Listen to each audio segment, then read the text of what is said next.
You ask Tiger to solve. This deals with linear equations with one unknown. The final result is x equals 6. Let's solve it step by step. Group all constants on the right side of the equation.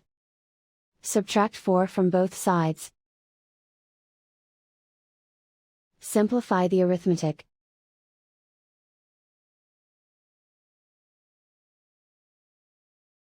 Isolate the x. Divide both sides by 3. Simplify the fraction. Find the greatest common factor of the numerator and denominator. Factor out and cancel the greatest common factor.